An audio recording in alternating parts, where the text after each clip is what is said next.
श्रीद्वारिकेश केशव केश विशेष स्तुतैक गुणलेश श्री शारदेश प्रणत सुवेश त्वयि नतिर्मे।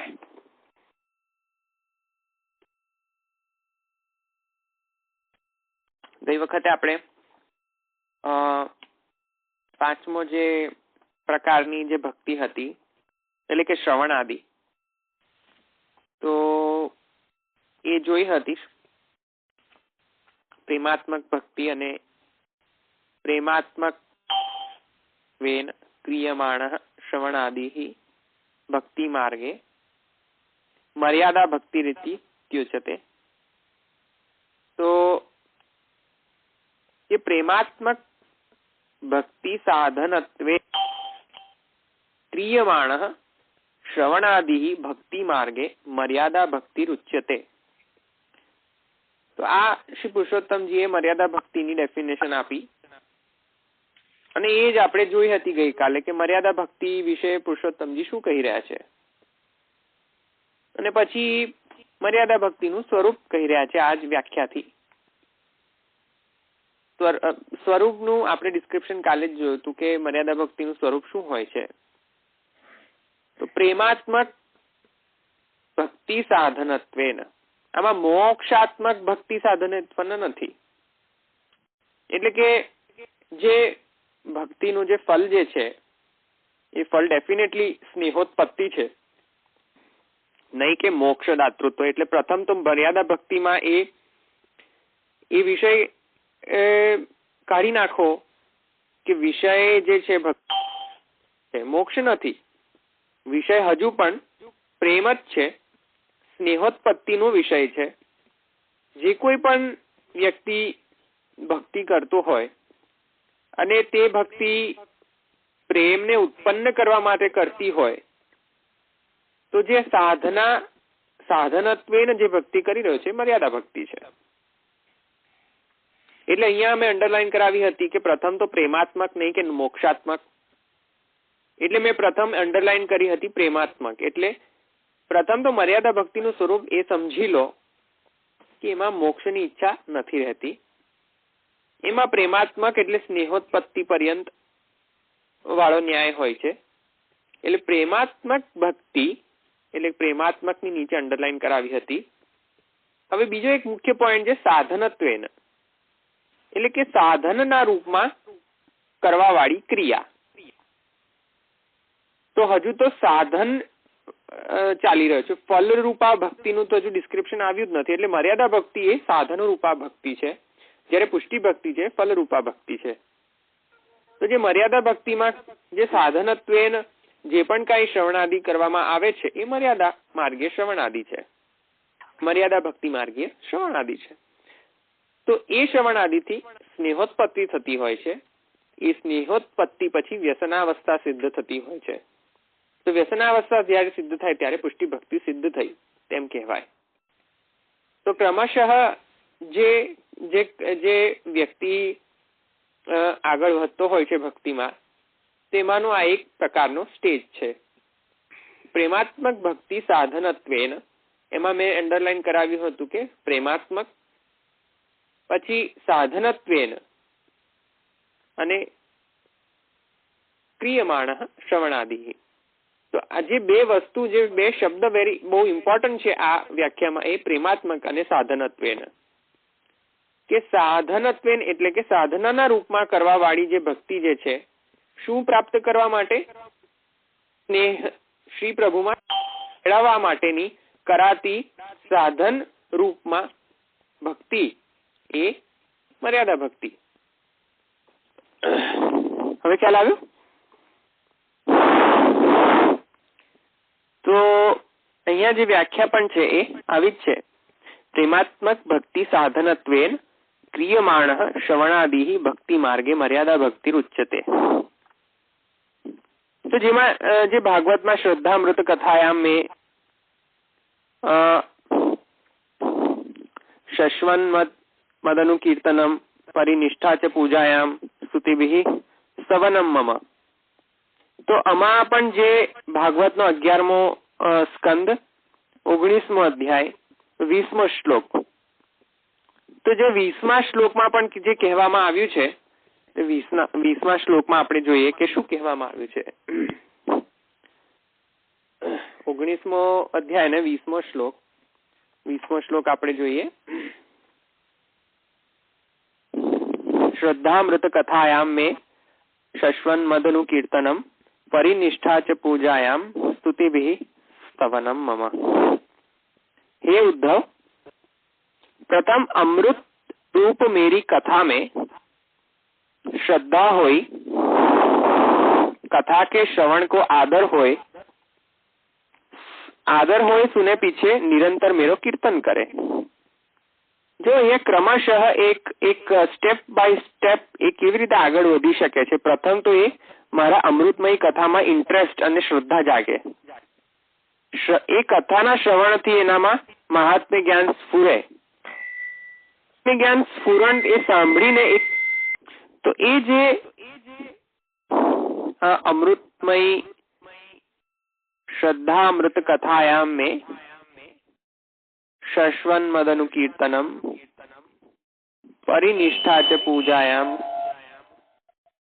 અમૃત કથાયામ મેં શશ્વન મદનું કીર્તનમ પરિનિષ્ઠા ચ પૂજાયામ સ્તુતિભિ સ્તવનમ મમ. તો એ જે છે એ મર્યાદા ભક્તિ માટે આ શ્લોક છે. એમાં એ ટ્રાન્સલેશન એ છે કે પ્રથમ અમૃત रूप मेरी कथा में श्रद्धा होय, कथा के श्रवण को आदर होय, सुने पीछे निरंतर मेरो कीर्तन करे. એટલે હજુ ફલ અવસ્થામાં નથી પહોંચ્યો ભક્ત, એ હજુ સાધના અવસ્થામાં છે. અને જયારે ભક્ત સાધના અવસ્થામાં છે, ધીરે ધીરે ક્રમશઃ એ આગળ વધી રહ્યો છે, તો એ વરણ મર્યાદા માર્ગીય વરણ છે એ નક્કી થઈ જતું હોય છે.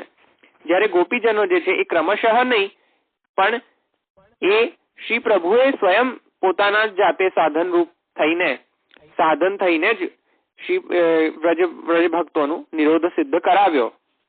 તે ક્રમશઃ નતો, પણ એ ડાયરેક્ટ એ નિરોધ સિદ્ધ કરાવ્યો. જ્યારે કે મર્યાદા માર્ગીય વર્ણમાં એ ક્રમશઃ ધીરે ધીરે એ નિરોધ સિદ્ધ થતો હોય છે. તો જે મર્યાદા ભક્તિ અને પુષ્ટિ ભક્તિમાં આ એક થિન લાઇન ઓફ ડિફરન્સ છે.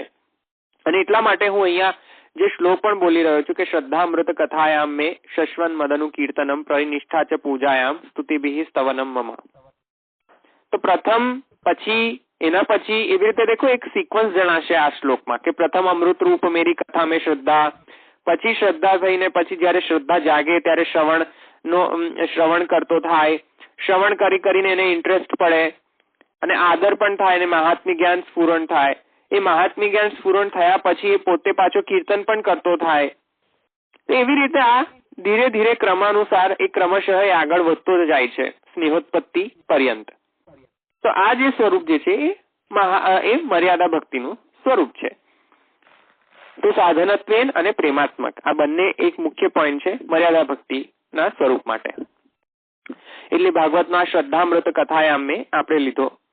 હવે બીજો ભાગવતનો છે શ્લોક એવમ ધર્મેર મનુષ્યાણામ ઉદ્ધવાત્મ નિવેદના મયી સંજાયતે ભક્તિ કોન્યો અર્થે સ્યાવશિષ્યતે. આ જે છે 19મો અધ્યાય સેમ અધ્યાય પણ 24મો શ્લોક, એટલે થોડાક 20 થી આપણે 24મો શિફ્ટ કરીએ. 24મો જે શ્લોક છે જે એવું છે એવમ ધર્મેર મનુષ્યાણા. તો જે છે એમાં જે ટ્રાન્સલેશન છે એનું એ છે कि हे उद्धव, या प्रकार धर्म सहित जो मनुष्य मेरे विषय आत्मा निवेदन करे हैं, विन मनुष्यन को क्या उपजे है? प्रेम लक्षणा भक्ति उपजे है. तो हजू प्रेम लक्षणा भक्ति उपजी नहीं, एना प्रेम लक्षणा भक्तिना उपजवा माटेना कराता साधन रूपमां जे कराती भक्ति जे छे ए मर्यादा भक्ति छे एम सिद्ध थयुं. हजू मनुष्य ए व्यक्तिने प्रेम लक्षणा भक्ति सिद्ध नहीं थई हजू. तो ये प्रेम लक्षणा भक्ति ने सिद्ध करवा माटेना जे धर्म सहित साधनों वगैरह जे छे ए रूप में जो भक्ति थती होय तो ए मर्यादा भक्ति छे. मर्यादा भक्ति थी क्रमशः ए आगळ प्रेम लक्षणा भक्ति प्राप्त करशे. ख्याल आवी गयो तमने? मर्यादा भक्ति ए शुं छे? ए साधनत्वेन थती भक्ति छे. हजू साधना अवस्था में छे, फलावस्था में नथी. हजू एने व्यसनावस्था सिद्ध नथी थई. જ્યારે વ્યસનાવસ્થા પણ સિદ્ધ થઈ જશે ત્યારે એ પ્રેમ લક્ષણા ભક્તિનો અધિકારી થઈ જશે, પ્રેમ લક્ષણા ભક્તિ કરતો થઈ જશે. ખ્યાલ આવી ગયો તમને?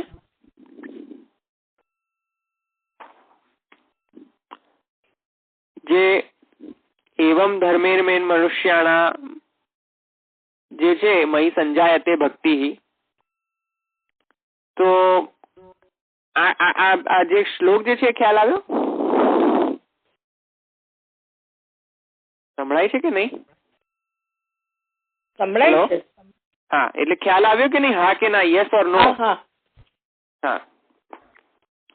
તો અહીંયા એ જ પ્રકારનો અહીંયા મર્યાદા ભક્તિ, તો એના નીચે અંડરલાઈન જે મેં કરાવી હતી એનો આપણે એ શ્લોક પ્રમાણે પણ આપણે જોયો, પ્રમાણ અનુસાર આપણે જોયું. અને હવે એક બીજો પણ એક ભાગવત શ્રીમદ ભાગવતનો પ્રમાણ છે ભક્ત્યા સંજાયતે સંજાતયા ભક્ત્યા. જો એમાં એક એનાલિસિસ એ કરવાની છે કે ભક્ત્યા સંજાતયા ભક્ત્યા, ભક્તિથી ભક્તિ ઉત્પન્ન થતી હોય છે. તો પહેલી ભક્તિ કઈ અને બીજા પ્રકારની ભક્તિ કઈ?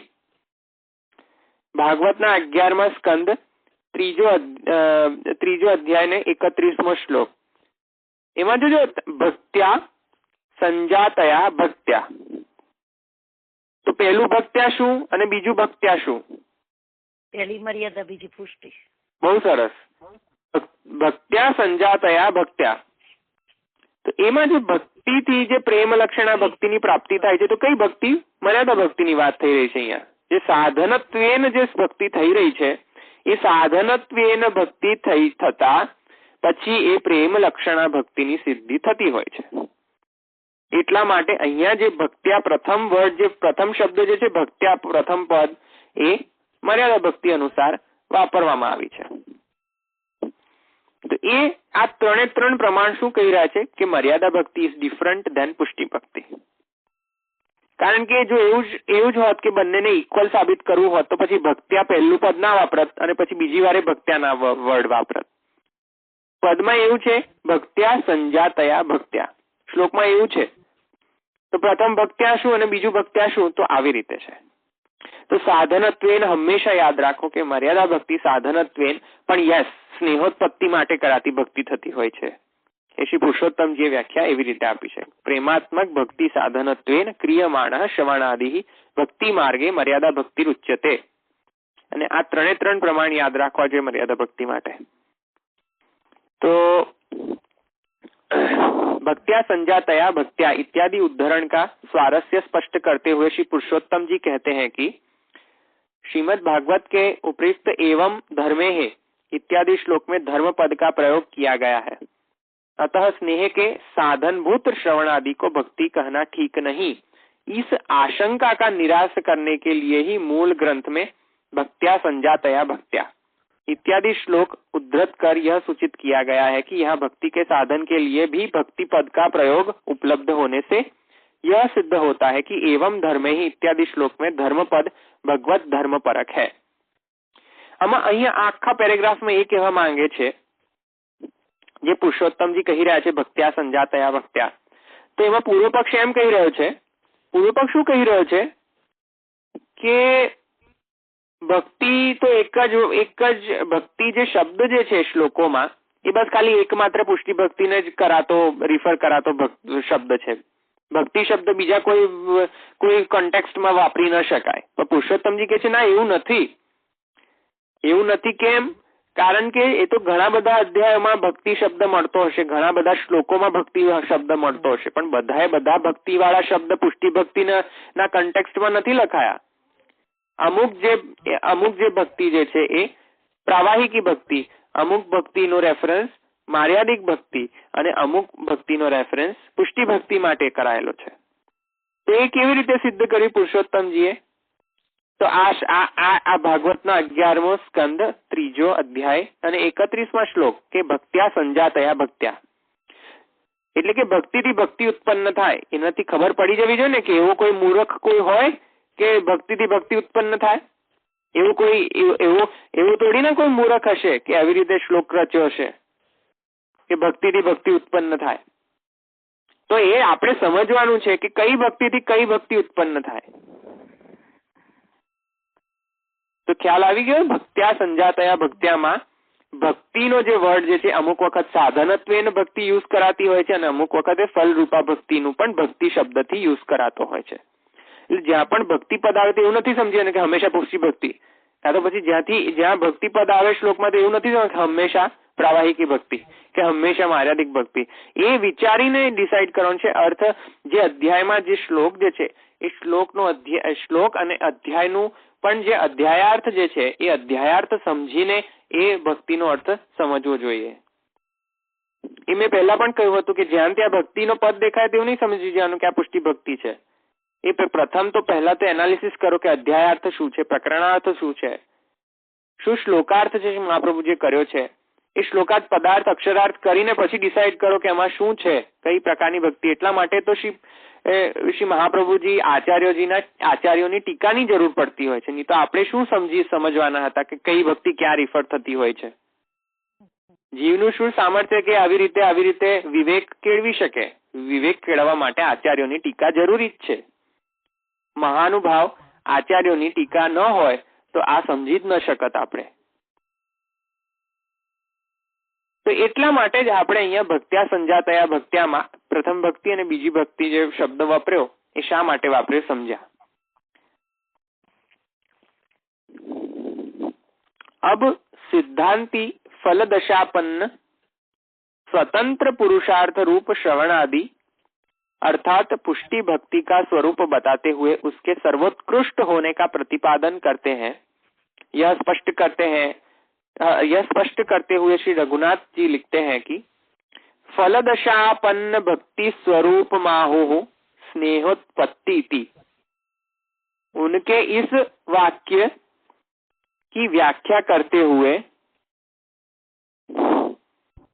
श्री पुरुषोत्तम जी कहते हैं कि पुष्टि भक्ति स्वरूपम विवृण्वन्ति फलदशापन्न इत्यादि. श्री पुरुषोत्तम प्रणीत विवेक ग्रंथમાં. તો જે પાંચમો જે શ્લોક હતો એમાં આપણે પ્રેમાત્મક ભક્તિ, સાધનત્વેન કરાતી જે પ્રેમાત્મક ભક્તિ છે એ એટલે કે મર્યાદા ભક્તિનું સ્વરૂપ જોયું. હવે આગળ પુરુષોત્તમજી શાનું સ્વરૂપ બતાવી રહ્યા છે? પુરુષોત્તમજી હવે કઈ પ્રકારની ભક્તિનું? પુષ્ટિ ભક્તિનું. પુષ્ટિ ભક્તિનું સ્વરૂપનું આપણે વ્યાખ્યા જોઈએ. પ્રથમ ડેફિનેશન એ કરી છે શ્રી પુરુષોત્તમજીએ શ્રી પુરુષોત્તમજી પ્રણીત વિવેક ગ્રંથમાં. સ્નેહોત્પત્યંતનંતર સ્વવ્યસનતઃ સ્વતંત્ર પુરુષાર્થત્વેન ક્રિયમાણ ઉત્તમઃ પુષ્ટિ ભક્તિ રૂપઃ. હવે અંડરલાઈન પ્રથમ કરો. સ્નેહોત્પત્યનંતર, અનંતર એટલે કે સ્નેહોત્પત્તિ થયાની બાદની દશા પહોંચે ત્યારે ખરું પુષ્ટિ ભક્તિ. સ્નેહોત્પત્તિ પર્યંત પછી એ સ્નેહોત્પત્તિ નંતર એટલે કે સ્નેહોત્પત્તિ તો થઈ જ ગઈ, ઉત્પત્તિ થઈ ગઈ સ્નેહની, પણ સ્નેહ સુધીમાં શું અટકવાનું છે? સ્નેહ પછી શું છે? પ્રેમ પછી શું છે? આસક્તિ અને પછી વ્યસન. તો એ વ્યસન અવસ્થા અનંતર જે સ્નેહ થી જે વ્યસન ની જે જર્ની છે એ જર્ની પણ પાર થઈ ગઈ અને વ્યસન પણ સિદ્ધ થયું ત્યારે શું કહેવાય? તન્મયતા. ત્યારે એ પુષ્ટિ ભક્તિ, શુદ્ધ પુષ્ટિ ભક્તિ રૂપ થાય છે. અને એ જે છે એ સ્વભાવાનુપાતી અનુગ્રહ વિના પોસિબલ નથી. સ્નેહોત્પત્તિ થઈ શકે છે પણ સ્નેહોત્પત્તિ પર્યંત વ્યસન અવસ્થાની સિદ્ધિ તો માત્ર ને માત્ર શ્રી મહાપ્રભુજીની કૃપાથી જ થઈ શકે. આ સ્નેહની ઉત્પત્તિ થઈ શકે માર્યાદિક ભક્તિથી. માર્યાદિક ભક્તિ કરો અને એનાથી સ્નેહની ઉત્પત્તિ થઈ શકે, પણ એનાથી આગળ કોણ લઈ જશે? સ્નેહ તો થયો, પણ જે નિરોધ જે છે એ નિરોધ કેવી રીતે સિદ્ધ થશે? નિરોધ સિદ્ધ થયો એ તો બહુ ડિફિકલ્ટ વસ્તુ છે. નિરોધની જે ડેફિનેશન છે એ શું છે? પ્રપંચ વિસ્મૃતિ પૂર્વક શું છે? યાદ નથી કોઈને નિરોધની definition? One of the definition of નિરોધ, આમ તો નિરોધની 3 વ્યાખ્યા છે, પણ જે હું અહીંયા જે નિરોધની વાત કરી રહ્યો છું એક સ્પેસિફિક વ્યસનાવસ્થાના રિલેટેડ નિરોધની વાત કરી રહ્યો છું. તો પ્રપંચ વિસ્મૃતિ પૂર્વક ભગવદાસક્તિ નિરોધ. તો ભગવદાસક્તિ પ્રપંચ વિસ્મૃતિ થઈ જવી, વિસ્મૃતિ સહજ વિસ્મૃતિ થવી અને ભગવદા આસક્તિ થવી, તે નિરોધ. અનુગ્રહ વગરના બને. તે અનુગ્રહ સ્વભાવાનુપાતી અનુગ્રહ વિના પોસિબલ જ નથી. એ પોસિબિલિટી માત્ર ને માત્ર પુષ્ટિ ભક્તિમાં જ છે. પુષ્ટિ ભક્તિ માર્ગમાં જ એ પોસિબિલિટી છે. તો જો હવે તમે કમ્પેર કરો બધાના ડેફિનેશન, તમને હવે બધાની ડેફિનેશન ખબર છે. કર્મ માર્ગની ડેફિનેશન ખબર છે, જ્ઞાન માર્ગની ડેફિનેશન ખબર છે, ઉપાસના માર્ગ ખબર છે, પ્રાવાહિકી ભક્તિ ખબર છે, માર્યાદિક ભક્તિ ખબર છે અને પુષ્ટિ ભક્તિ પણ હવે જોઈ રહ્યા છો. ડિફરન્સ ખબર પડી રહી છે કે હવે આપણે ક્યાં stand, where are we standing right now. ખ્યાલ આવી રહ્યો છે કે તળેટીથી ચાલુ કર્યું હતું આપણે અને ચોટી સુધી આવી ગયા. હવે તળેટીમાં શું છે, સ્નેહોત્પત્તિ પર્યંત એમાં વ્યાખ્યા લખાવાની બાકી છે. એ તો હજુ તો કરીશું હજુ તો આપણે, પણ હું જે સ્નેહોત્પત્તિ પર્યંત જે હજુ તો એનું જ ચાલી રહ્યું છે ડિસ્કશન કે સ્નેહોત્પત્તિ પર્યંત, સ્નેહોત્પત્તિ અનંતર વ્યસનાવસ્થાની સિદ્ધિ થવી એ પુષ્ટિ માર્ગનું ઉચ્ચ છે, એ ફલ છે પુષ્ટિ માર્ગનું. તો એ તમે જયારે કમ્પેરિઝન કરશો કર્મ માર્ગ, જ્ઞાન માર્ગ, ઉપાસના માર્ગ, પ્રાવાહિકી ભક્તિ, માર્યાદિક ભક્તિ અને પુષ્ટિ ભક્તિ, આ બધામાં તમને ડિફરન્સ જોશો અને જો ડિફરન્સ ખબર પડશે તો ડેફિનેટલી ભક્તિહંસ સિદ્ધ થયો તમને. આ ભક્તિહંસ સિદ્ધ થવાનું કારણ શું? પ્રથમ આનો વિવેક ખ્યાલ આવવો જોઈએ. વૃત્તિ, આ જે વિવેક જે છે એ વિવેક કે આ કર્મ માર્ગીય છે, આ જ્ઞાન માર્ગીય છે, આ ઉપાસના માર્ગીય છે, આ પ્રાવાહિકી છે, આ માર્યાદિક છે અને આ પુષ્ટિ છે. જો આ વિવેક કેળવાઈ જશે કે નહીં આ હું કરી રહી છું કે કરી રહ્યો છું એ આ પ્રકારની છે, આ કરી રહ્યો છું કે કરી રહી છું એ આ પ્રકારની છે, આ વિવેક પણ કેળવાઈ ગયો, ભક્તિહંસનો ઓબ્જેક્ટિવ સિદ્ધ થયો. એટલે જે 6 પ્રકારે આપણે જે કહ્યું, કેટલા પ્રકારે હવે શ્રવણાદિ થઈ શકે છે? 6 પ્રકારે. કઈ બોલી જાઓ ફરી. 6 પ્રકારે શ્રવણાદિ થઈ શકે છે, બરાબર? કઈ ભૂલી ગયા?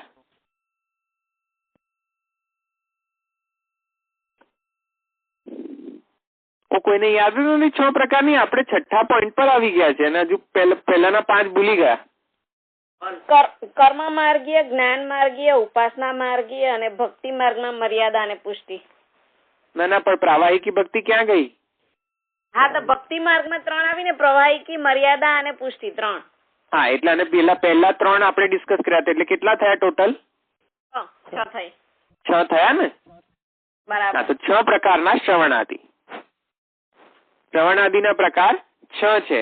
અને પૂર્વ પક્ષ શું સમજતો હતો કે શ્રવણાદિ તો એક જ પ્રકારની થતી હોય, પણ પુરુષોત્તમજીએ શ્રી ગુસાઈજીએ સિદ્ધ કરીને બતાવ્યું કે નહીં, જ્યાં જ્યાં ભક્તિ દેખાય એટલે એવું નથી સમજવાનું કે ભક્તિ એટલે પુષ્ટિ ભક્તિ. જ્યાં ત્યાં ભક્તિ પદનો શબ્દ આવી જાય એટલે એ જરૂરી નથી કે હંમેશા પુષ્ટિ ભક્તિને રિફર કરી રહ્યો છે. એ સમજાવવા માટે આ સર્વ કઈ 6 પોઈન્ટ લીધા. તો 6થો પોઈન્ટ હજુ પણ આગળ જઈએ કે સ્નેહોત્પત્ત્યનંતર, એટલે કે સ્નેહોત્પત્તિના અનંતર આગળ જઈને વ્યસનાવસ્થા એટલે કે પ્રપંચ વિસ્મૃતિ પૂર્વક ભગવદાસક્તિ. તો એ ભગવદાસક્તિ સિદ્ધ થાય ત્યારે તે સ્વતંત્ર પુરુષાર્થ રૂપેણ થઈ જાય છે અને તે ઉત્તમ. અહીંયા પુરુષોત્તમજી શું કહી રહ્યા છે? ઉત્તમ પુષ્ટિ ભક્તિ રૂપ. તો અંડરલાઈન કરો સ્નેહોત્પત્ત્યનંતર. બીજું છે વ્યસનતઃ, સ્વતંત્ર પુરુષાર્થ, ઉત્તમ પુષ્ટિ ભક્તિ. આ પુરુષોત્તમજીના મેઇન શબ્દ છે. સ્નેહોત્પત્ત્યનંતર, વ્યસન, स्वतंत्र पुरुषार्थ અને उत्तम છે. स्नेहोत्पत्ति के बाद व्यसन के कारण ही सहज भाव से, અહીંયા સાધનત્વેન ક્યાંય આવ્યું વ્યાખ્યામાં? પુરુષોત્તમજીએ જે વ્યાખ્યા આપી પુષ્ટિ ભક્તિની, ત્યાં સાધનત્વેન શબ્દ આવ્યો ખરો ક્યાંય? નથી આપ્યો. સાધનત્વેન શબ્દ વાપર્યો છે ખરો પુરુષોત્તમજીએ? ના. તો જયારે પ્રશ્ન પૂછું એકદમ તરત જ આન્સર આવવો જોઈએ. स्नेहोत्पत्ति के बाद व्यसन के कारण सहज भाव से, साधनत्वेन नहीं પણ सहज भावથી, न कि विहित होने के कारण. જો અહીંયા વિહિત હોને કે કારણ કરવી પડે છે, કરીએ છીએ, વિહિત છે એટલા માટે કરીએ છીએ, એવું નથી પુષ્ટિ ભક્તિનું સ્વરૂપ. પુષ્ટિ ભક્તિમાં સાહજિક રીતે તે વ્યસનાવસ્થા સિદ્ધ થઈ હોય છે, તો સાહજિક રીતે એ વ્યસન અવસ્થામાં એ ભક્તિ થઈ રહી છે, એ સાહજિક રીતે થઈ રહી છે. એમાં માર્યાદિક ભક્તિના સાધનત્વેન નથી કરાતી. ભક્તને પુશ નથી કરવું પડતું કે હું કરું શ્રવણ આદિ, હું કરું કીર્તન. એ સાહજિક રીતે એ નવે નવ પ્રકારની ભક્તિ, પ્રેમ લક્ષણા ભક્તિ સહિત થતી હોય છે, સાહજિક રીતે, સહજ. ગજ્જન ધાવન લઈ લો ને, તો ગજ્જન ધાવન એક્ઝામ્પલ લઈ લો પુષ્ટિ ભક્તિ. તો સાહજિક રીતે જે થતી હોય સેવા, સાહજિક રીતે વ્યસનાવસ્થા સિદ્ધ થઈ ગઈ, તો વ્યસનાવસ્થા સિદ્ધિને લીધે જે સાહજિક રીતે જે શ્રવણ આદિ થઈ રહી છે, એ પુષ્ટિ ભક્તિનું શ્રવણ આદિ છે, એ પુષ્ટિ ભક્તિ રૂપા છે.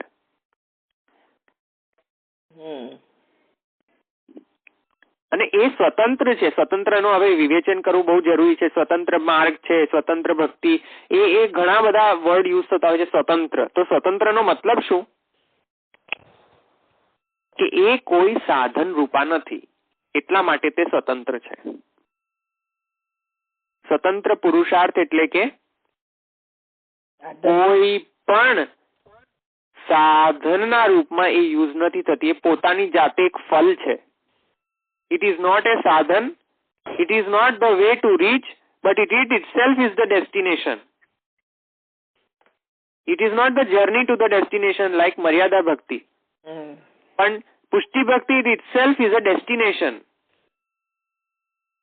એ લોકોના ડેસ્ટિનેશન રૂપ છે. જયારે આપણે અહીંયાથી શિકાગો જવું હોય, શિકાગોથી પાછું કનેક્ટિંગ ફ્લાઇટ થી પાછા આપણે ન્યુયોર્ક જઈએ, તો ન્યુયોર્ક ઇઝ અવર ડેસ્ટિનેશન. પણ પાછું જર્ની ક્યાંથી કરવી પડે? શિકાગોથી.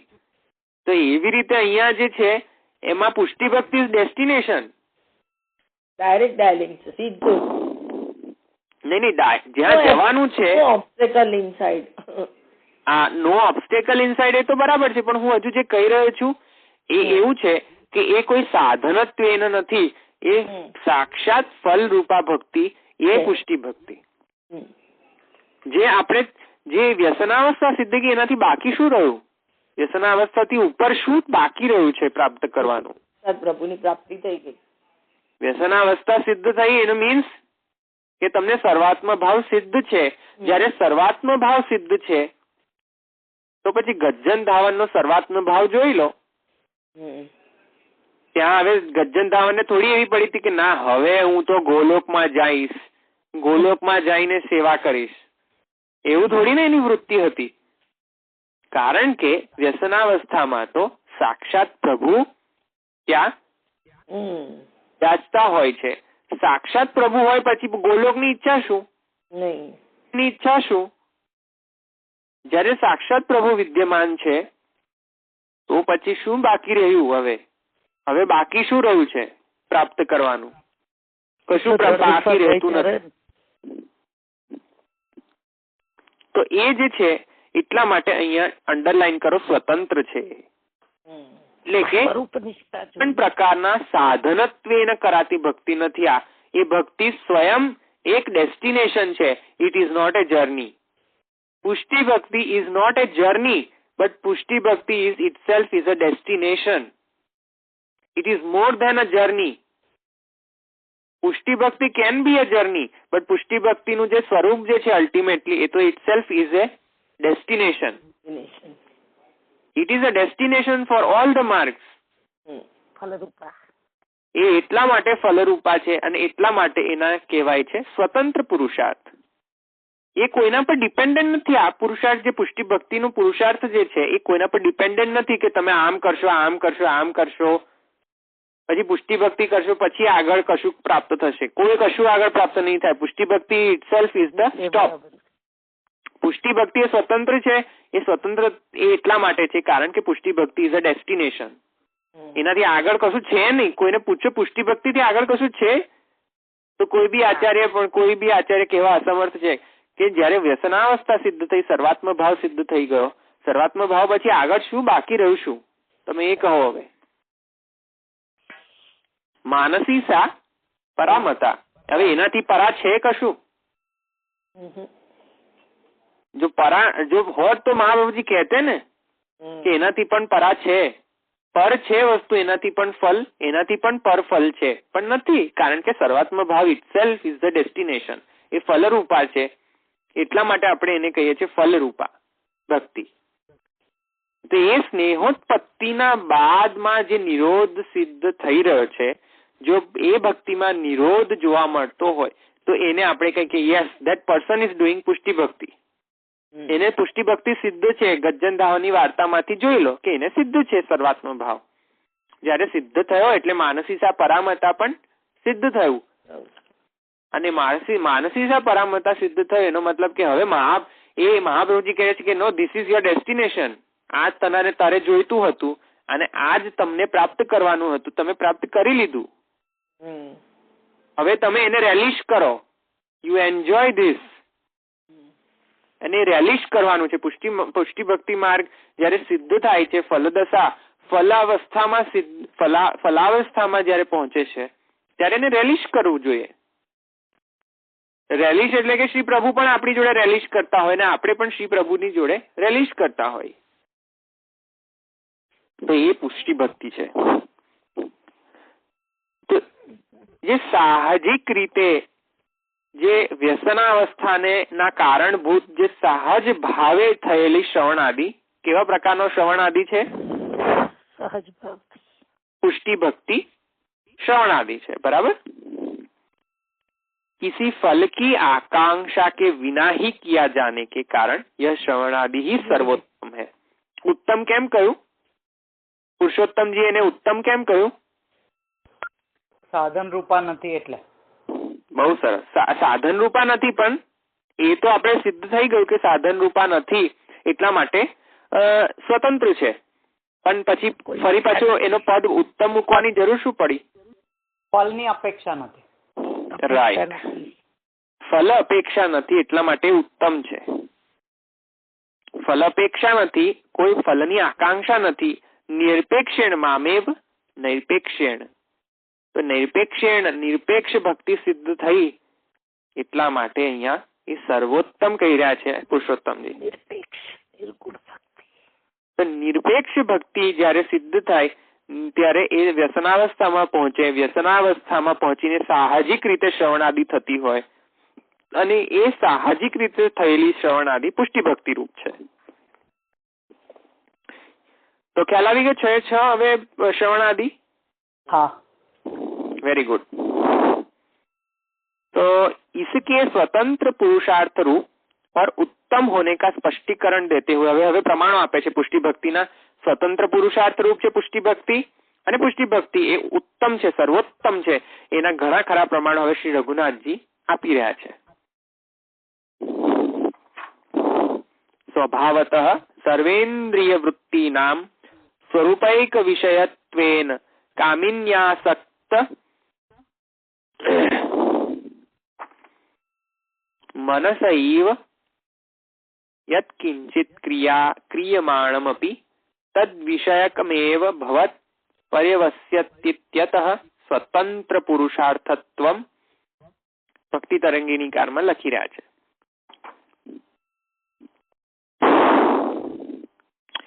श्री भागवत के स्वयं भगवान द्वारा कहे गए હવે જો અહીંયા જે પ્રમાણ છે એ આપણે શ્રવણ કરીએ, પ્રમાણને સમજીએ કે જ્યાં કયા કયા ભાગવતમાં એવા પ્રમાણ છે કે જ્યાં પુષ્ટિ ભક્તિ રિફર કરવામાં આવી રહી છે.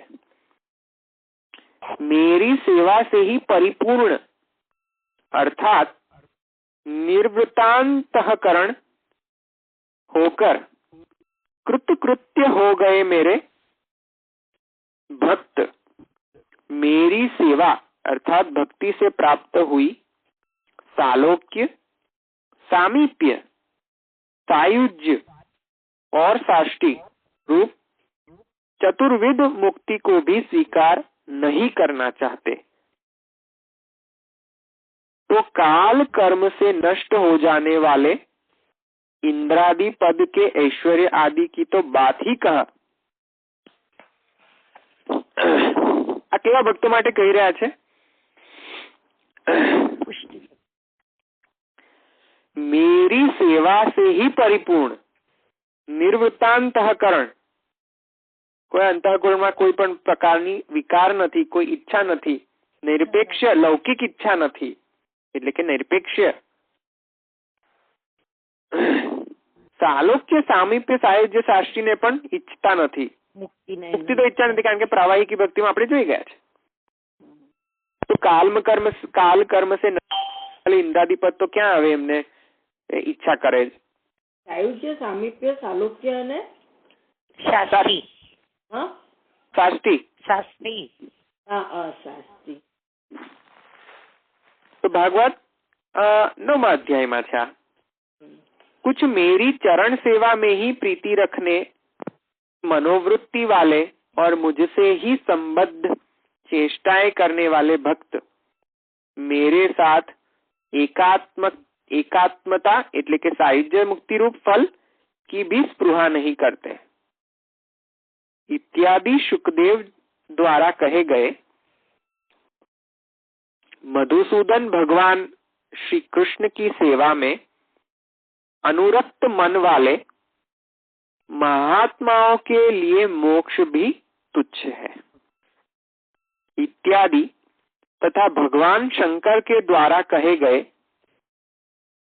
भगवान नारायण में निष्ठा रखने वाले भक्त लोक में किसी से भी नहीं डरते क्योंकि वे स्वर्ग, नरक और मोक्ष में समदृष्टि रखते हैं. એટલે કે સ્વર્ગ, નરક અને મોક્ષ માં કઈ ડિફરન્સ જ નથી સમજતા, એમને મોક્ષ ની ઈચ્છા નથી रहती. इत्यादि वाक्यों से फल रूप श्रवण आदि के सर्वोत्तम होने का ज्ञान होता है. इस प्रकार अत्र वदामः इत्यादि वाक्य से प्रारंभ कर तथा त्वं ज्ञेयम् से समाप्त होने वाले प्रकृत वाक्य तक अधिकारी भेद से श्रवण आदि के अनेक विध होने का प्रतिपादन किया गया है.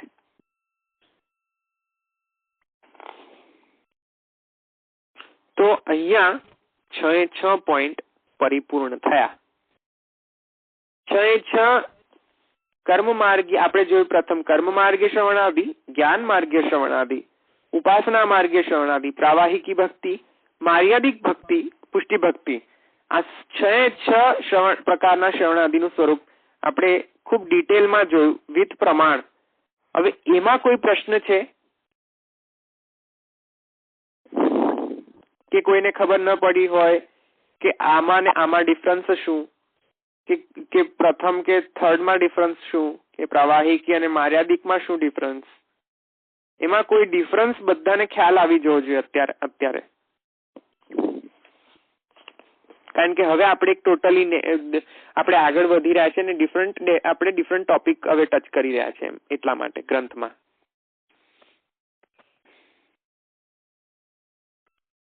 ખ્યાલ આવી ગયો. अब सिद्धांती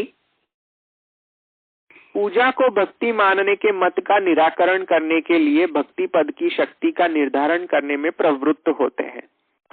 હવે આ જે ટોપિક જે છે પૂજા વર્સિસ ભક્તિ, એ તો બધાને ખબર જ હશે, કારણ કે અહીંયા જે ડિસ્કશન ચાલી રહ્યું છે પુષ્ટિ ભક્તોનું ડિસ્કશન ચાલી રહ્યું છે અને પુષ્ટિ ભક્તિ જ સત્સંગમાં આવી રહ્યા છે, પુષ્ટિ ભક્ત જ. હવે પુષ્ટિ ભક્ત જો સત્સંગ એકલા માત્ર પુષ્ટિ ભક્ત જ આવી રહ્યા હોય સત્સંગમાં, તો એ તો બધાને ખબર જ હશે વિવેક કે પૂજા અને ભક્તિમાં ડિફરન્સ શું. એટલે તો પણ આપણે જોઈ લઈએ કારણ કે ગ્રંથમાં છે એટલા માટે. એટલે હવે આ બીજો ગ્રંથ છે કે એનો એક બીજો પાર્ટ છે? ના, ગ્રંથ તો હજુ પૂરો જ નથી થયો. ગ્રંથ તો હજુ શરૂ જ છે, ચાલે જ છે હજુ ગ્રંથ. હા, એટલે એનો કોઈ બીજો પોર્શન છે? તમે એમ કીધું ને કે હવે કઈક જુદું છે એટલે. ના, જુદું એટલે એટલું બધું જુદું નથી. આ જે 6 પોઈન્ટ હતા, 6 પ્રકારના શ્રવણાદિ હતા, એ થઈ ગયા. પુરુષોત્તમ જે બતાવી દીધા, ગુસાઈજીએ પણ બતાવી દીધા 6 જે પ્રકાર જે છે શ્રવણાદિના, ત્યાંથી આગળ જઈ રહ્યા છે એમ. એટલે શ્રવણાદિનું સ્પેસિફિક ડિસ્કશન નહીં આવે. હવે એ એક જનરલ પર્પઝ જે ડિસ્કશન આવશે કે ભક્તિ અને પૂજામાં શું ડિફરન્સ છે એ હવે છે એમ. ओके, हाँ.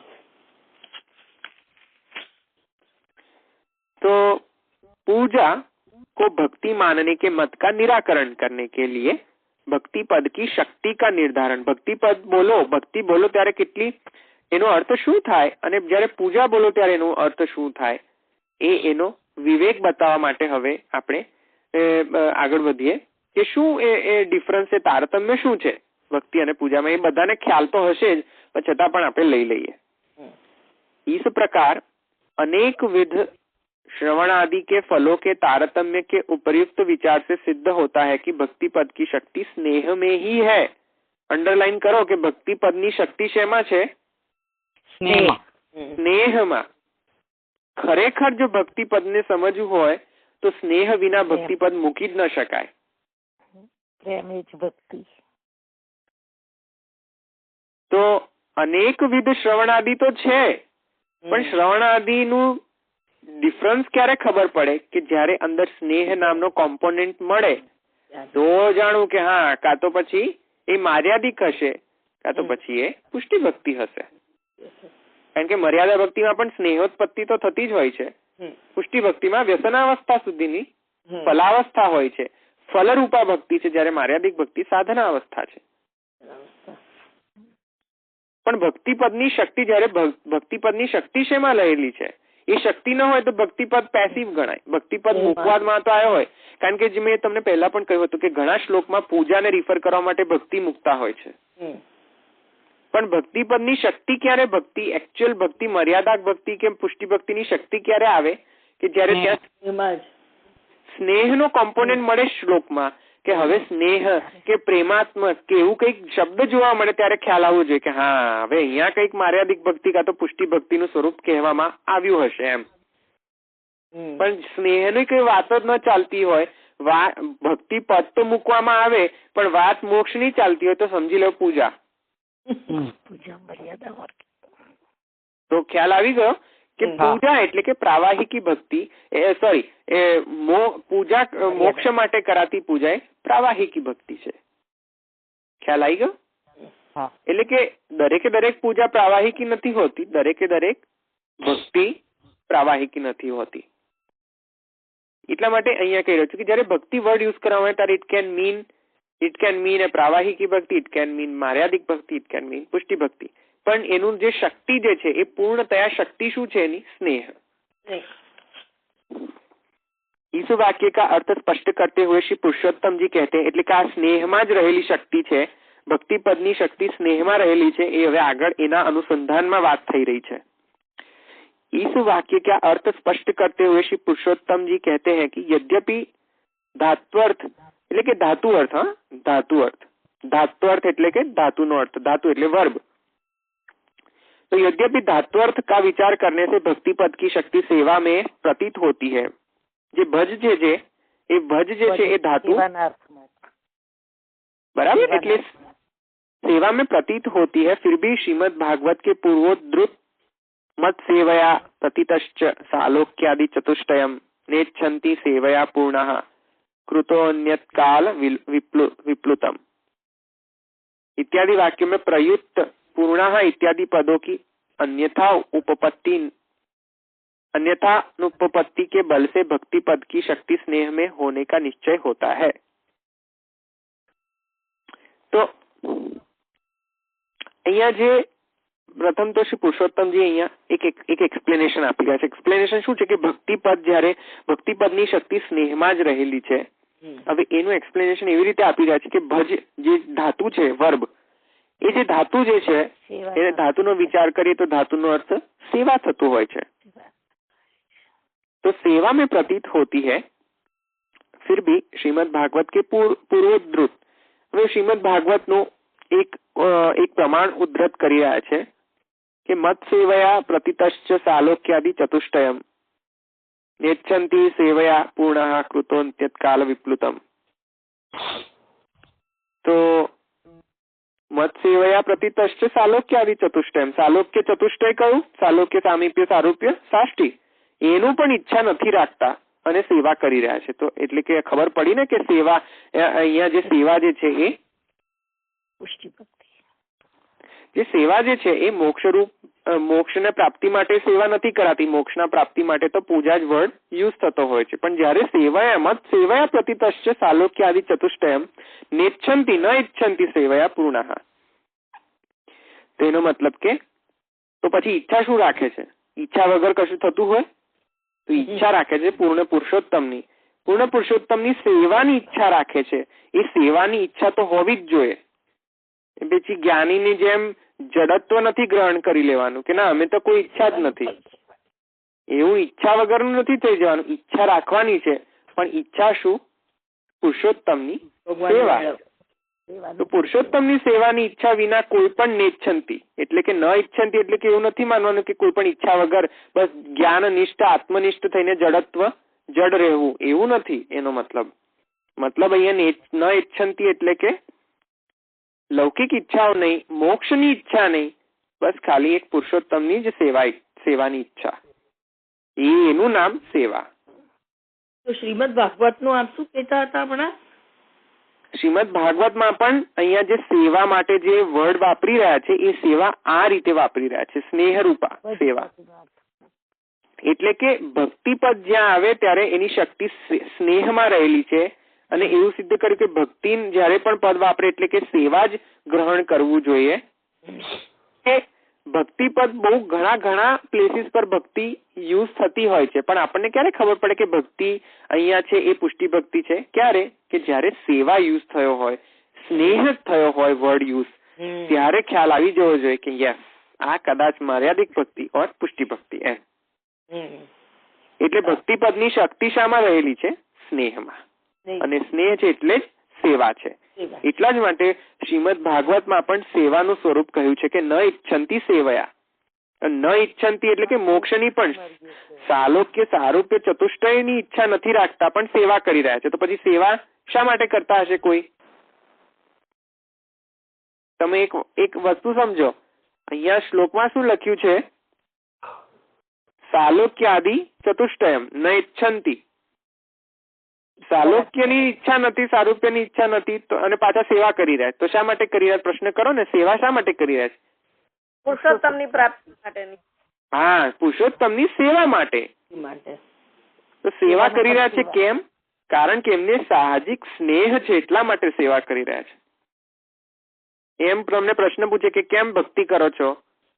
તો કહેવાનું કૃષ્ણને પ્રાપ્ત કરવા માટે. તો કૃષ્ણને કેમ પ્રાપ્ત કરવા છે? તો કે ભક્તિ કરવા માટે. ભક્તિ કેમ કરવી છે? તો કે કૃષ્ણને સેવા કરવા માટે. તો કૃષ્ણની સેવા કેમ કરવી છે? તો કે ભક્તિ પ્રાપ્ત કરવા માટે. એટલે આવી રીતે એક લૂપ જ હોવી જોઈએ એમ. એ સેવા કેમ કરી રહ્યા છો? ભક્તિ કેમ કરી રહ્યા છો? એવી રીતે આ જે છે એ એક લૂપ છે, અનએન્ડિંગ લૂપ છે. એટલા માટે જ અહીંયા કહી રહ્યા છે કે જે ભક્તિ પદની શક્તિ તો સ્નેહમાં જ રહેલી છે. જો સ્નેહ ના હોય છતાં પણ ભક્તિ યુઝ કર્યો એનો મતલબ કે પૂજા. नारद पंचरात्र में तो स्नेहो भक्ति रीति प्रोक्त ऐसा स्पष्ट शब्दों में कहा है. महात्म्य ज्ञान पूर्वस्तु सुदृढ़ सर्वतोधिक स्नेह और भक्ति रीति प्रोक्त એ છે. હા, અહીંયા નારદ પાંચરાત્ર નો આપણે જે ડેફિનેશન વાપરીએ છીએ ને ભક્તિની, એ ડેફિનેશન ક્યાંની છે? નારદ પાંચરાત્રની. નારદ પાંચરાત્રમાં શું લખે છે? સ્નેહ और ભક્તિ રીતિ પ્રોક્ત. તો આખો શ્લોક શું છે? મહાત્મ જ્ઞાન પૂર્વક મહાત્મ જ્ઞાન સુદૃઢ महात्म्य ज्ञान पूर्वस्तु ये जो श्लोक भक्ति रीति प्रोक्त ऐसा स्पष्ट शब्दों में कहा गया है। शांडिल्य भक्ति सूत्र कोई वांच्યું है? शांडिल्य भक्ति सूत्र वांચ્યા છે? નથી પણ ખબર છે। શાંડિલ્ય ભક્તિ સૂત્રમાં પણ આવી રીતે જ આવો स्वरूप कहवामां आव्યું છે। शांडिल्य भक्ति सूत्र, शांडिल्य भक्ति सूत्र में भी अथा तो भक्ति जिज्ञासा इस प्रकार प्रतिज्ञा कर भक्ति का लक्षण करते हुए यही कहा गया है कि भक्ति ईश्वर में पुरानुरक्ति स्वरूप है। अनुरक्ति परानुरक्ति सा परानुरक्तिरीश्वरे भक्तिनी डेफिनेशन शांडिल्य भक्ति सूत्र में पण सेम આવી રીતે જ કરી છે કે अनुरक्ति तो भक्तिનું शक्ति क्या છે? पूजाમાં नहीं, પણ ભક્તિની શક્તિ અનુરક્તિમાં છે, રતિમાં છે, સ્નેહમાં છે। ખ્યાલ આવી ગયો? એટલા માટે અહીંયા પુરુષોત્તમજી કહી રહ્યા છે કે ભક્તિ પદની શક્તિ સેવામાં છે, સેવાની શક્તિ સ્નેહમાં છે। તો શાંડિલ્ય ભક્તિ સૂત્ર પણ એવું જ કહી રહ્યું છે, નારદ પાંચરાત્ર પણ એવું જ કહી રહ્યું છે ભક્તિનું સ્વરૂપ।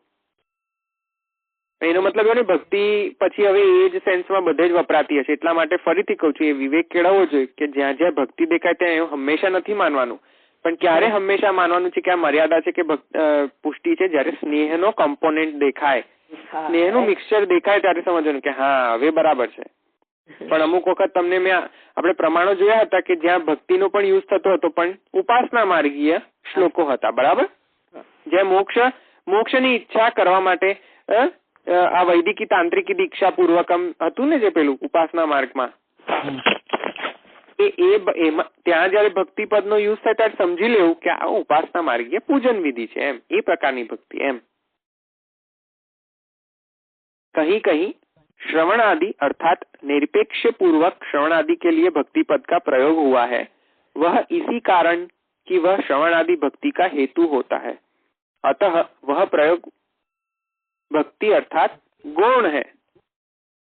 इसीलिए भागवत के तीसरे स्कंध में भगवान ने मेरे भक्त तेरी सेवा छोड़कर सालोक्य साष्टी सामीप्य सारूप्य और एकत्व स्वीकार करने को भी प्रस्तुत नहीं होते आदि वाक्य द्वारा भक्ति का लक्षण कहकर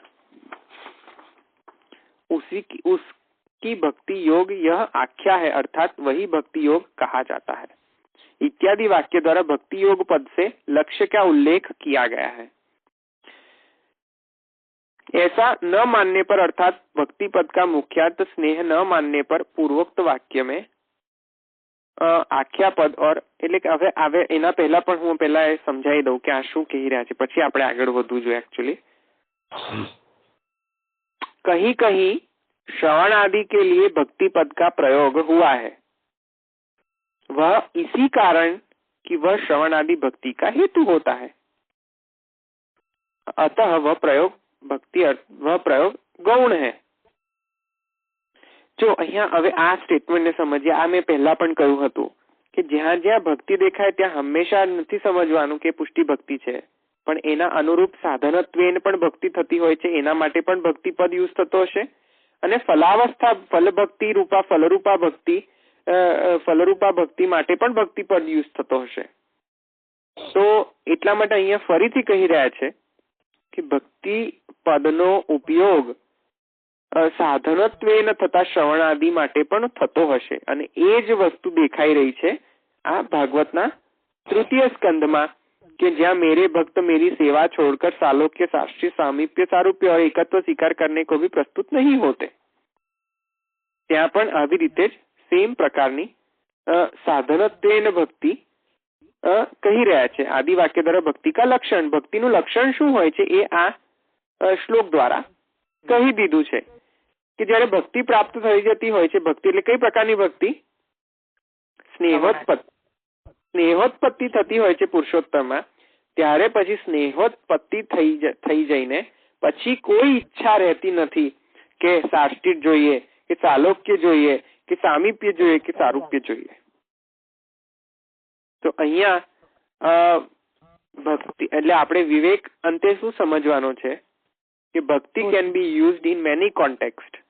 इट कैन बी प्रावाहिकी भक्ति એ મર્યાદિક ભક્તિ પણ હોઈ શકે અને એ પુષ્ટિ ભક્તિ પણ હોઈ શકે. પણ આપણે વિવેક શું રાખવાનો કે કયા પદમાં કઈ ભક્તિનું રેફરન્સ આપવામાં આવ્યું છે એ જો ખબર પડી જાય તો ભક્તિહંસ સિદ્ધ.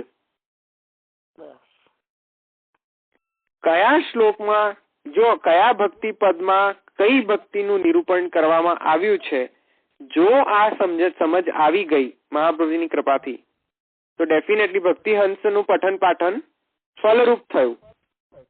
નહીં તો પછી એ સાધના અવસ્થામાં જ રહેશે અને એ ખાલી ભારરૂપ થઈ જશે ભક્તિહંસનું. અનુગ્રહ કર્યો કહેવાય. તો એટલા માટે કહી રહ્યા છે કે ભક્તિની શક્તિ સ્નેહમાં રહેલી છે, ભક્તિની શક્તિ સેવામાં રહેલી છે. એ જો શક્તિ તમે ફિગર આઉટ કરી દો શ્લોકમાં કે હા એ સ્નેહ વસ્તુ આવી રહી છે શ્લોકમાં, એટલે ડેફિનેટલી આ મર્યાદિક કે પુષ્ટિ ભક્તિનું સ્વરૂપ કહેતા હશે. એનાથી પણ આગળ જઈને તમારે એ બંનેમાં પણ ડિસાઇડ કરવી હોય તો એ ડિસાઇડ કરો કે શું વ્યસનાવસ્થાની વાત થઈ રહી છે, અહીંયા નિરોધની વાત થઈ રહી છે. જો નિરોધની પણ વાત થઈ રહી હોય તો ડેફિનેટલી પુષ્ટિ ભક્તિ છે એ સિદ્ધ. આ તમને ખબર જ પડી જવી જોઈએ શ્લોક વાંચતાની સાથે જ. શ્રી ભાગવતના શ્લોકમાં વાંચવાની સાથે જ તમને ખ્યાલ આવી જોઈએ કે નિરોધ સિદ્ધ છે કે નહીં, છે કે નહીં. યસ ઓર નો આન્સર નો મળે તો પછી ડેફિનેટલી નથી પુષ્ટિ ભક્તિ. પછી આપણે વાત કરીશું પુષ્ટિ ભક્તિની. તો જો નિરોધ સિદ્ધ વ્યસનાવસ્થા એ પુરુષોત્તમજીએ લક્ષણ આપી જ દીધું છે. લક્ષણ આપણે જોઈ ગયા છે કે સ્નેહોત્પત્ત્યનંતર સ્વવ્યસનતઃ સ્વતંત્ર પુરુષાર્થત્વેન ક્રિયમાણ ઉત્તમ ભક્તિ પુષ્ટિ ભક્તિ રૂપ. તો આ વિવેક આપણે વિવેક ગ્રંથમાંથી આપણે આ 6 વિવેક સમજ્યા. તો અહીંયા કોઈ પ્રશ્ન હોય તો કરો, નહીં તો આપણે અહીંયા રાખીએ આજે. હવે ખાલી બરોબર અમારે વાંચી અને મનન કરવાનું છે બસ. સખત લેસન છે, સખત લેસન છે. અચ્છા, એટલે ટફ લાગ્યું કે ઈઝી લાગ્યું? ના, બહુ જ ટફ છે, પણ એને ઈઝી બનાવવાનું છે. કરવાની છે. અચ્છા, એટલે હજુ પણ ટફ જ છે એમ ને? ટફ નથી, તમારે લીધે સીધું થઈ ગયું, પણ અમારા મગજમાં તો જ્યાં સુધી અમે તમારી જેવી રીતે પઠન ના કરીએ ત્યાં સુધી તો અમારી માટે આ ગ્રંથ અઘરો છે ને. આ તો એક વસ્તુ પર વિશ્લેષણ કરીશું ને એટલે જેમ જેમ વાંચે છે ને એમ સમજાય છે, કારણ કે એક પછી એક એના અનુસંધાનમાં એટલું સરસ રીતે આવર્તન થાય છે ને કે સમજાય છે બધું જ, પણ પછી પાછું બાષ્પીભવન થઈ જાય. હા, ઇવોપરેટ થઈ જાય. તો એટલા માટે એ ઇવોપરેટ ના થઈ જાય, એ જતું ના રહે, એટલા માટે રોજ વાંચવું પડે એમ. હા, રોજ વાંચવું પડશે તો જ ખ્યાલ આવશે, તો જ યાદ રહેશે વિવેક. અને પછી જયારે પઠન પાઠન કરવામાં તત્પર થશો શ્રીમદ ભાગવતનું, ત્યારે ખબર પડશે કે હા હવે આ જે ભક્તિ પદ મૂકવામાં આવ્યું છે તો અહીંયા ડેફિનેટલી પ્રાવાહિકી ભક્તિ માટે કહેવામાં આવશે. નહીં તો તમે છે ને બહુ જ કન્ફ્યુઝ થશો. એ દરેક શ્લોકમાં ભક્તિ વળશે તમને. દરેક શ્લોક પચવામાં બહુ જ ભારે વસ્તુ છે, પણ હવે અમારી લોકોની શક્તિનો ઉપયોગ કરવાનો છે. એટલે મહાપ્રભુજીએ આ 7 રીતે અર્થ કર્યા છે. એ 7 અર્થ જે 7 પ્રકારે અર્થ કર્યા છે, તો એ અર્થ એ બહુ સહેલી વાત નથી. મહાપ્રભુજી આટલો બધો શ્રમ લીધો છે તો આપણે હવે એનો ઉપયોગ કરવો જોઈએ. આપણે એને ઉપયોગ કરીને આપણે એને સમજવું જોઈએ કે 7 પ્રકારના અર્થ કરવાની જરૂર શા માટે પડી. મહાપ્રભુજીએ થોડી પંડિતાઈ બતાવી હતી? પંડિતાઈ નથી બતાવી, પણ કારણ કે શ્રીમદ ભાગવત એવો ગૂઢ ગ્રંથ છે કે જે ભલભલા એવું કહેવામાં આવે છે કે શું કહેવામાં આવે છે ખબર છે કે પંડિતોની પંડિતાઈ શેમાં ટેસ્ટ થાય? શ્રીમદ ભાગવત માંથી પંડિતાઈ ટેસ્ટ થઈ જાય કે કેટલા ઊંડાણમાં છે કે કેટલો ઉપર છે. ટેસ્ટ જો કરવો હોય ને કોઈ પંડિતનો, શાસ્ત્રીનો, તો શ્રીમદ ભાગવત ને એક શ્લોક મૂકીને સમજાવવાનું કહો, તારે ખબર પડી જાય. સમજાવવાનું એટલે કે ખાલી માત્ર ટ્રાન્સલેશન નહીં, આવી રીતે સમજવાનું કે ભક્તિ પદનો ઉપયોગ કર્યો છે તો ચાલો હવે તમે મને આ કહો કે આ કઈ પ્રકારની ભક્તિ કહે છે. આ એક પ્રકાર કહું છું, એમાં તો ઘણા બધા ગૂઢાર્થ છે કે શ્રી મહાપ્રભુજી જ ખાલી સક્ષમ છે, સમર્થ છે કે એ ગૂઢાર્થનું પ્રગટ કરે અને સમજાવી શકે આપણને. પણ આ તો હું એક અર્થ જે શ્રી મહાપ્રભુજીનો અર્થ એક માત્ર અંશ સમજ્યા છે એ અંશના રૂપેણ કહી રહ્યો છું કે કોઈ બી પંડિત હોય, પોતાને પંડિત કહેવડાવતો હોય, શાસ્ત્રાજ્ઞ કહેવડાવતો હોય, તો એ શાસ્ત્રજ્ઞને જઈને જરા પૂછો કે આ શ્લોક છે, ચાલો આ શ્લોકનો મતલબ સમજાવો મને. મતલબ એટલે કે અર્થ નહીં, અન્વયાર્થ નહીં, પણ એ એક વાક્યતા કરીને બતાવો કે આ ભક્તિ કઈ ભક્તિ રિફર કરવામાં આવે, ચાલો મને કહો. એટલે એવું કહેવામાં આવે છે કે પંડિતોની જે એક્ઝામ લેવાય એ એક્ઝામ એ પંડિતની પંડિતાઈ ભાગવતનો અર્થ કરે ત્યારે પંડિતાઈ પૂર્ણ થાય. બાકી બીજું બધું તો બધું સહેલું છે, પણ ભાગવતને સમજવું, શ્રીમદ ભાગવતને ગૂઢ રીતે સમજવું એ કોઈ એરાગેરાનું કામ નથી. એ મહાપ્રભુજી દ્વારા એ વાકપતિનું જ કામ હોઈ શકે, વાકપતિનો જ વિષય છે એ શ્રીમદ ભાગવતનું અર્થ કહીને આપણને સમજાવી શકે. અન્ય કોઈ આચાર્ય, કોઈ વ્યક્તિ, કોઈ જીવમાં સામર્થ્ય નથી. જયારે શ્રી પ્રભુ પોતાનું હાસ્ય પ્રગટ કરીને સમજાવે ત્યારે ખબર પડે.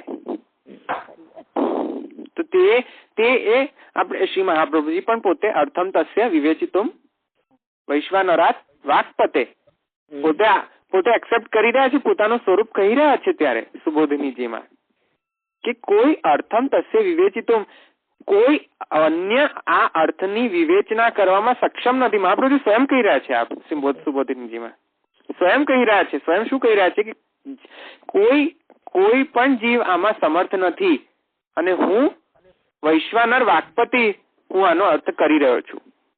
હવે આનાથી મોટું પ્રમાણ શું જોઈએ? જયારે શ્રી મહાપ્રભુજી અહીંયા સ્વયં આપશીના સ્વરૂપ વિશે કહી રહ્યા છે કે આપશીનું સ્વરૂપ શું છે એ સ્વયં આપશી જ કહી રહ્યા છે કે અર્થમ તસ્ય વિવેચિતું જે છે તો એ કોઈ અન્ય કોઈ સક્ષમ જ નથી એનો અર્થ કરવા શ્રીમદ ભાગવતનું. ખાલી હું વૈશ્વાનર વાકપતિ જ હું કરવા સમર્થ છું, કારણ કે શ્રી પ્રભુના હાસ્ય રૂપ છું. એટલા માટે એટલા માટે અન્ય કોઈ આચાર્યમાં સક્ષમ. અન્ય આચાર્યોની ટીકા પણ જોયું તમે, એવી રીતે આટલી બધી ડીપ ટીકા નહીં હોય કે ગ્રંથાર્થ ખબર પડે, સ્કંધાર્થ ખબર પડે, પ્રકરણાર્થ ખબર પડે, અધ્યાયાર્થ ખબર પડે, શ્લોકાર્થ ખબર પડે, પદાર્થ ખબર પડે, અક્ષરાર્થ ખબર પડે. આ બધું કોઈ વિવેચના નહીં કરી હોય, માત્ર મહાપ્રભુજી જ. કોણ લક્ષ્ય આટલું બધું કે એ અક્ષર કેમ મૂકવામાં આવ્યો, એ પદ કેમ મૂકવામાં આવ્યો, એ આખો શ્લોક કેમ મૂકવામાં આવ્યો, એ આખો પ્રકરણ કેમ કરવામાં આવ્યો, કોણ કહેશે? કોઈ નથી કહ્યું અત્યાર સુધીમાં. શ્રીમદ ભાગવતની જે ટેસ્ટિંગ થતી હોય ને એમાં કોઈ ખરા નથી ઉતર્યા એક્સેપ્ટ મહાપ્રભુજી. તો એટલા માટે કહી રહ્યો છું કે જયારે પણ શ્રીમદ ભાગવતનું પઠન પાઠન અધ્યયન અને પાન કરવા બેસો ત્યારે આવી રીતે પઠન પાઠન કરવાનું, શ્રી મહાપ્રભુજીના ની ટીકા સહિત.